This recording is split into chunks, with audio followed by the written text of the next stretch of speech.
Good afternoon, all. Now we will start our next section, challenges in glaucoma management.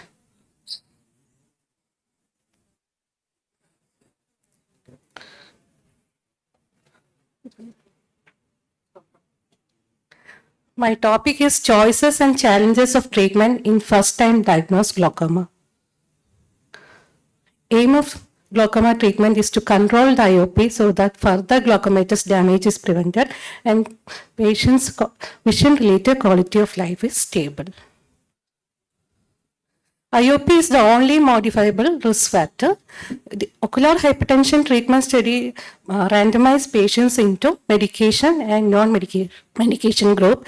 And after 5 years of follow-up, medication group progressed for 4.4% in the medication group progressed, while 9.5% in the untreated group progressed.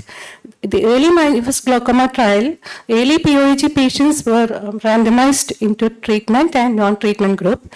And after 6 years of follow-up, progression was seen less in treatment group. This emphasized the importance of controlling the IOP in glaucoma.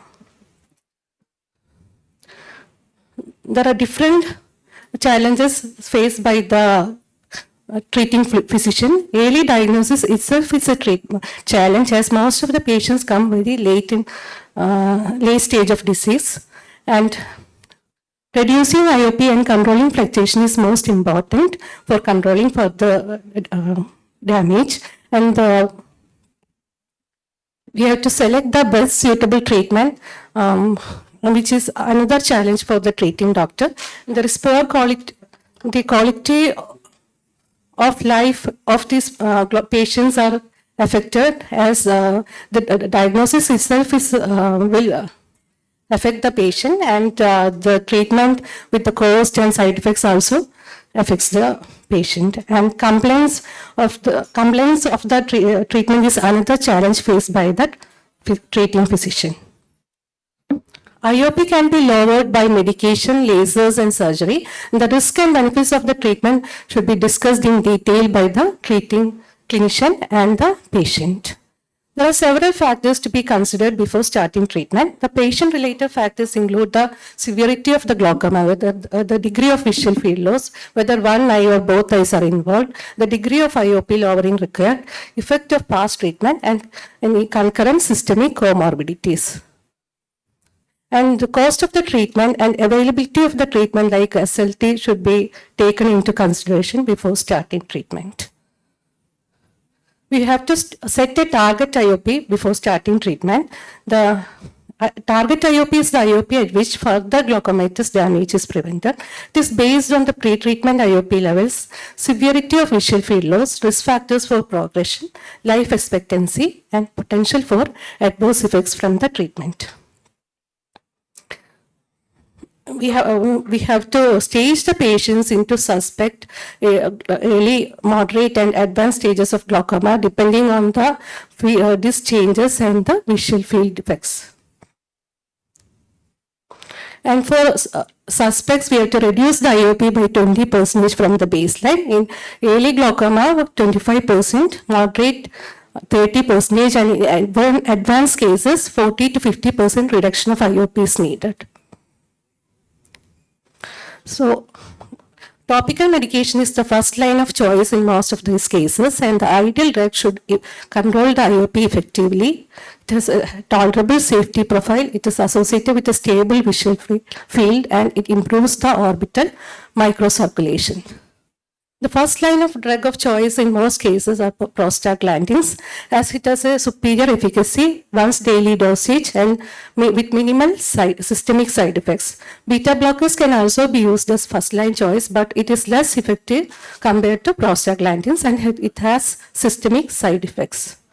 And brimonidine reduces the IOP by 20 to 25%, and carbonic anhydrase inhibitors by 15 to 20%, and this can be used as the second line of treatment.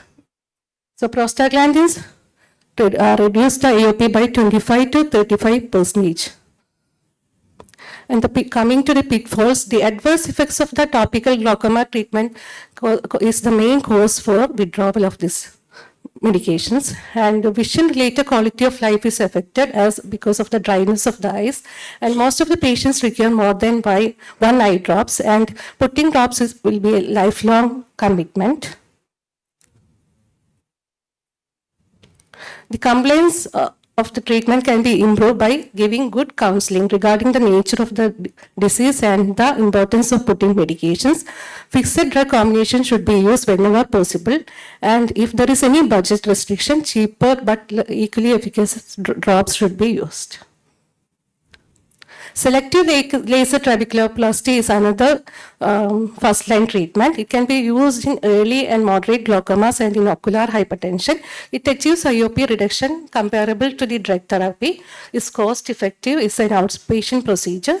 But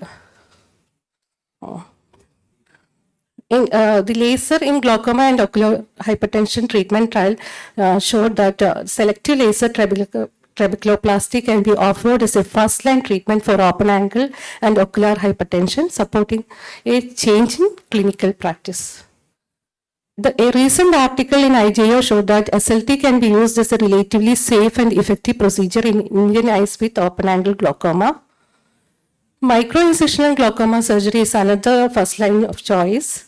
It can be used in early and moderate POIG patients where lesser degree of IOP lowering is required. It can be performed along with cataract surgery, and the advantage is it is a non-penetrating procedure, but the degree of IOP lowering is less than that of trabeculectomy. It is a limited long-term follow-up data. In advanced glaucoma, trabeculectomy can be considered as the first line of treatment. In advanced glaucoma intervention study, progression is least when the IOP is below 14 millimeter mercury. In UK, NICE guidelines suggest patients with advanced disease to be offered trabeculectomy as a primary intervention. Primary trabeculectomy for advanced glaucoma trial concluded that primary trabeculectomy achieved a lower IOP compared with primary medication, and it has a similar quality of life and safety outcomes to primary medication. So in conclusion, multiple treatment choices are available for newly diagnosed POIG and OHT patients. The decision on to which to choose is multifactorial, requiring input from both the patient and treating clinician. Treatment should be individually tailored to the patient. Relevant risks and benefits should be considered and discussed. And management paradigm has shifted towards minimally invasive, personalized, and adherence-friendly solutions.